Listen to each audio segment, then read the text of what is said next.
مرحبا أوي خدير جزاك الله خيرا. هيه متى مليون تاجر متى بليون تاجر تهوي إليه أفئدة من الناس نبي الله إبراهيم ويتدعي كلته المنا ما الرابك قلبين اتديب التناتاسي سجد بيا مكة كان كيلومتري تربة كيلومتري سديت كسفقاتا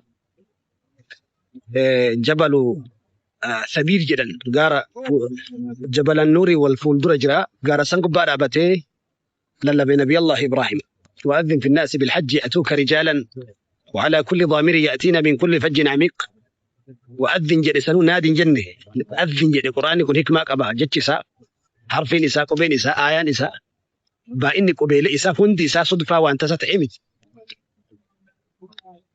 وأذن في الناس بالحج يأتوك رجالا ست رفاني ميلان جد ور ميلا لا يأتون إلى البيت الإسلام نمني حق رأت إبراهيم بيرا رفانجرو كأن رفاجرو مكة رفنمني بيت الحرام رفنمني نبي إبراهيم الدنيا رنجرو قالوا ربي قرآن سنكيست يأتوك رجالا يأتوك ست رفنية قاف سنمني كرا حجي كرا قد النبي إبراهيم وأنت إيفي ألفنا وان إن اتيامو كن سن ربي نما اتيامو سني في الليل كن ربي سنين أكوان نمني إبراهيم بيرا أقوق ودين رهاسها ربي سبحان الله كبجها قنقه ربي وهكنو وأذن في الناس بالحج أتوك رجالا جنان والرميلان رفو كمالا قبن فلن قبنه يما أن ويا بترفو جيب يا بترفو قبن ميلاي رفو درس ربي أستي ورا يا بتو درة دبت قرآنك يسد درسه لجبر قلوبهم قلبي إساني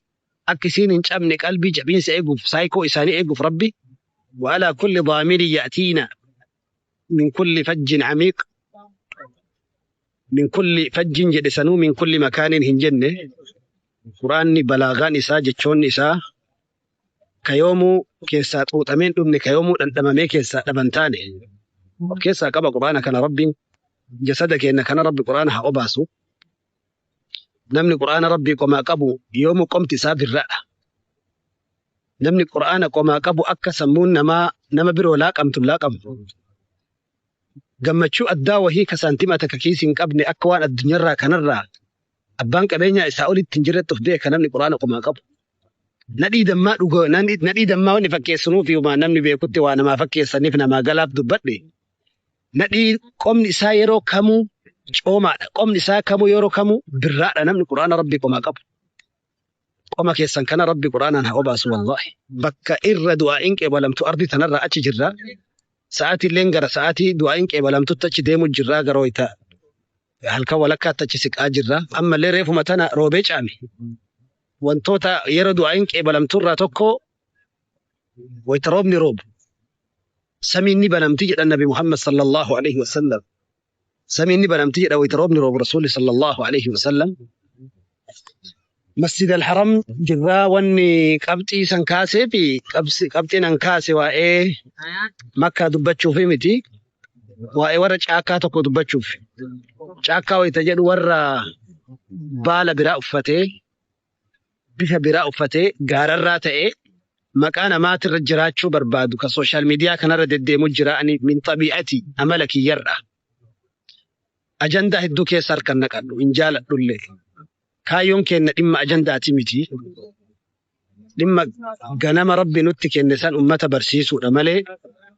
أجندة كلين سيبو بين فوقي هرقو فوجين وان دبرهن دوكا دبرهم وان رفهن دوكا ببسون إلينا مبوفتي نما أجندان هندي أمالة تتأي يو أجندا سنرى هندوباتين أجندا في سنرى لايفين سينين كومنتين سينين أكوان الدنيا تو يو يا دسات أبدوت غرقل توتنا مفلالو جرا أكوان يو إن هندوباتين أجندا نكون ندابني أمال أجندا إسنيه ما تشتيسا أجندا أددنا من الرادوباتون ببها أكا إبداتي إبدي أدا أفو فنين أكما أفو فنين ببها إبدي أجندا نمني جيرو هندا أكا سري رك هندر رادوت رك هندر رابط أكا تيسيسا بكا سيامين هندر رسول ربي توانجد عليه الصلاة والسلام من حسن إسلام المرء تركه ما لا يعنيه miidhagina namaa islaamummaa namaa kanarraa rasuul rabbi alayhi salaatu wassalaam tarkuhu ofumarraa dhiisu lagatu jedhan nabi Muhammad maa laa ya'niih waan isan galchine waan isan ilaallanne keessaa galuu dhabuun ulfina miidhagina islaamummaarraa mataa jedhan nabi Muhammad sallallahu alayhi wasallam. Lukkuun gowwaan yoo inni iyye malee lafti waan bariituun se'u namni galiilleen gowwaa yoo inni ajandaa san keessaa commenti wahii yookiin laayivii wahii yookiin ajandaa san keessaa waa wahii kee laayikii keessan buufatiin akka waan namooma keessaa har'a bahuutti nama keessaa har'a galuutti of laalu. Kayoo inni dubbii san keessan seeniin duniyaan hin sochootu anaan malee anaaf malee anaan malee warra akkasii of laaluu jira. Ajandaa hunda ajandaa barbaaduun ajandaa qotanii baasuun alaamaa yookiin mallattoo munaafiqarraayi. Feesbuukni har'a cirnutti jedhee ajandaan hin jiru jidduu kana. Ajandaa jechuun hiikni isaa sii galee dura. Ajandaa jechuun bar tooftaa ittiin maqaa namaa nyaatan jechuu bar. Ajandaa jechuun tooftaa ittiin foon namaa dhiiga namaa ittiin dhugan jechuu bar. Eenyu si hayyame abbaan ajandaan sun irra bahe narraa dubbadhu jedhee hayyama sii kenne moo? Yoo narraa callifte rabbi si himadha jedhee si sodaachise moo? Yeroo dhimma nama tokkoo dubbattu sooshaal miidiyaa gubbatti wani deebu bar malaa'ikaan hin katabdii bar. Maa yalfidhu min qawlin illaa ladayhi raqiibun catiid. Hedduun namaa homa afaan hin dubbatan qofa malaa'ikaan katabdi se'an. Waan sooshaal miidiyaa gubbatti ati dubbattullee malaa'ikaan rabbi ni katabdi. Ajandaa nu barbaadaa jechuun karaa ittiin nama foon namaa nyaannu, karaa ittiin dhiiga namaa ganna'u, karaa ittiin maqaa namaa balleessinu, iccitii namaa ol baafnee jiru isaa guutuu harkaa balleessinu nu barbaadaa jechuudha karaan gabaabaan. Ajandaa. Namni yoom umriin isaa hagana barakatee fi ka dalagatee duniyaa harkaan qabne, ka hojjetatee imaana qomaan qabne, ka aakiraa ol dabarfatee rabbiin biraa ibaadaa hin qabne, sa'aatii kam argatee namni ajandaa jiruu akkana bobeettee qaaloftee namni mana keessa kiraa keessa galu dhabe kana keessatti ajandaa barbaacha sooshaal miidiyaa gubbaa miila cabsatee kaardii itti guuttatee chaarjii itti guuttatee achi gubbaa taa'ee ajandaa nu barbaadaa jedha. Yoom sadarkaa kana gabbu'e umriin kee bar gaaf tokko imaamu Ahmad rahmatullahi alayhi. Imaam Ahmad bakka kana turan dhufaa turan imaamu Ahmad rahmatullahi alayhi.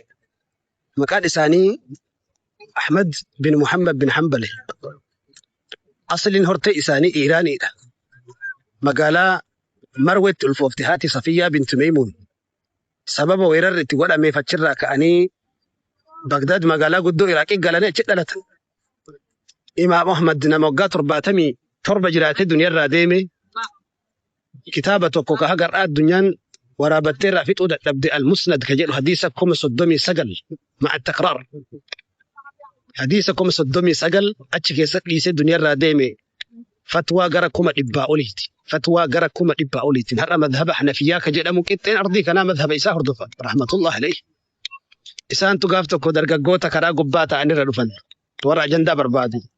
Warra shira xaxu. Warra sharrii barbaadu.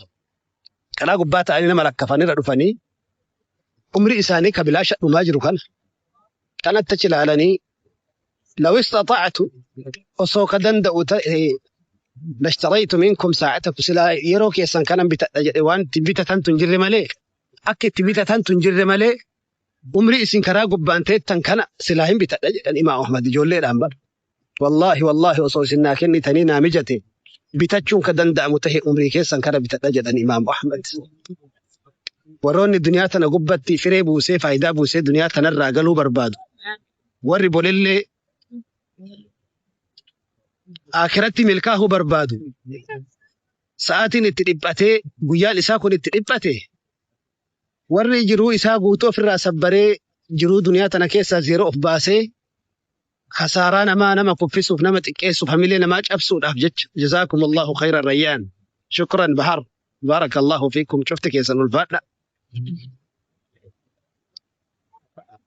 Ajandaa barbaacha feesbuukni sooshaal miidiyaan har'a nu dabbaree yoo naman hamatin yoo naman xiqqeessin namarra sooshaal miidiyaa irratti hamattu kan sabbaa keetiitti dhayxee maqaa isaa barbaaddattee keenyan seeniin durallee namni aadaa jira aadaa taqaalidi duudhaa waan jedhamu achi keessa jaahiliyaan gariillee naa jiraatu jira wanni keessaa faarfamu wanni keessaa jaalatamu warri takka hadiisa rasuula rabbiin dhagahin quraana rabbiin dhagahin sanirratti guddatee as ga'e har'a eessa dhayne maaltu nu keessaa fuudhame ilmaan keenya hoo addunyaa tana gubbatti haala ammatti jirru kanaan waggaan 20 booda waggaan 10 booda akkam ta'uu deemaa of gaafattee beeyta qabxee hedduu keessa seenee kanaaf ilma al-adab beekumsa naamusaa waan jedhamutu hanqina nurraa qaba beekumsa naamusaa kaada al-adabu an yakuuna nisfa ad-diini jedhan ulama'ni naamusni akhlaaqni gaariin amalli gaariin naamusni namummaan qixxee diin kanaa ta'uu dhihaate jedhan barbaachisummaa fi gahee inni taphatu keessa qixxee diin kanaa ta'uu dhihaate jedhan qixxee diin kanaa maaliif jennaan namni naamusa hin qabne namni amala hin qabne akkuma ustaad Raayyaa Abbaa Maccaa jedhu namni naamusa namni akhlaaqa hin qabne beekee buleellee hin bulchu jedhe ofiillee hin bulu nama wajjin buluu hin danda'u namallee bulchuu hin danda'u hin hoogganamu namallee hin hoogganu namni lamuma ta'uu qaba takkaa nama jala deemu takkaa namaan deemu sadaffaa ta'uu qabu namni kararraa zoor jechuu qaba namni kanaaf rabbiin wayita kanatti isinitti haasawaan illee akka waan sirrii jiru wahii of godhe akka waan tartiiba qabu of godhe waan haasawu kana akka isin taatan akka isin na caaltaniif waan of hin qabne isinitti hima akka waan isinitti himu kana naallee rabbi naa kennu du'aa'ii naa godha wayita jannata irra haasofnu warruma jannataaf goone wayita amala gaarii irra haasofnu amala gaarii qabnu of goone rabbiin nama turjumaana akka ispiikarrii ofiin dubbatu waan itti naqan waan itti haasaan haasa'e akkas rabbi nun taasisini rabbi nullee haa qajeelchuu islaamuma irratti rabbi sabaatan haa kennu tumarratti immoo gara qabxii tokko si yaadachiisu barbaade dhimma waa'ee maqaa sooshaal miidiyaa gubbatti maqootii kiyyaan bakka adda addaatti feesbuukni maqaa ibsaa Hasan jedhu yookiin qilleensa Nasri Bubbisee jedhu yookiin suuraa kiyyaan waan an poosti gochuudhaan maxxanfamu argu jira. Maxxanfamuun kun booda sharrii qabaa. Maqaa kiyyaan feesbuuka banuun maqaa sheeka wahiitiin banuun of ta'uu dadhabanii of gadi dhiisanii huccuu nama biroo uffatanii nama biraatti fakkaachuun tokkoffaa islaamummaa keessatti haraama.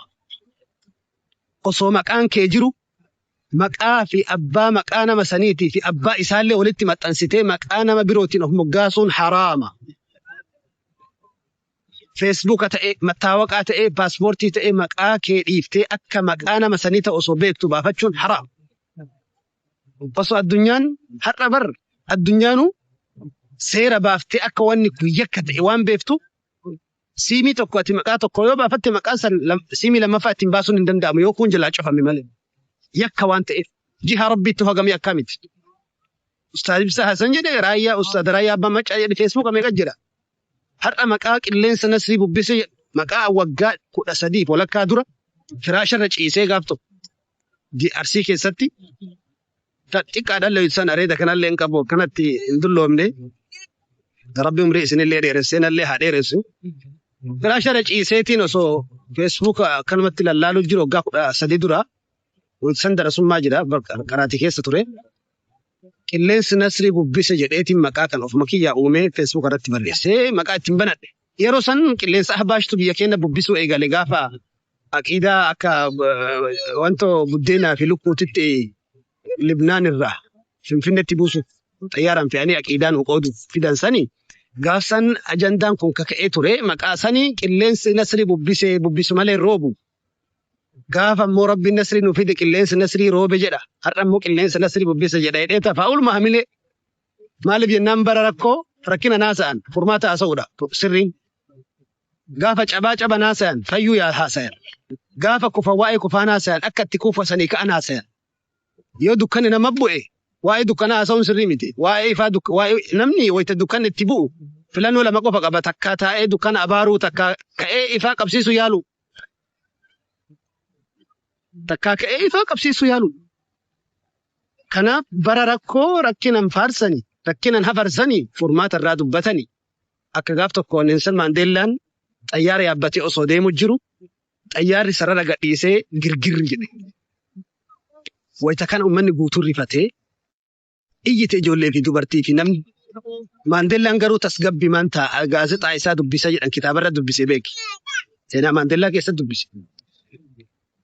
Wayita xayyaari tartiiba deebi'ee karaa isaa sarara isaa deebi'ee tasgabbaa'ee namni wahii ka'ee itti dhufe. Wayita namni marte akkasitti iyyuu si maaltu tasgabbii san sii kenne yaa Maandeellaa jennaani. Itti kolfee akkana laalee afoo jedheen. Hoogganaan namni nama fuuldura deemnu namni uummanni of duratti ilaalu akka uummanni ta'e yoo ta'e ummatan ceesisu jedhe. Ummatan ceesisu jedhe namni ummata fuuldura jiru sheeka ta'e hayyuu ta'e aalima ta'e hatta nabiyyi man ta'an namni ummata fuuldura jiru yeroo ummanni rifate wayita ummanni tokko yoo beekame namni tokko daawaa godhuudhaa yoo beekame daa'ii jedhama. Ebaluu shufeeraa san jedhanii ebaluu poolisii san jedhanii maqaa hojiilee namatti moggaa rakkoon qabu islaamummaa keessatti.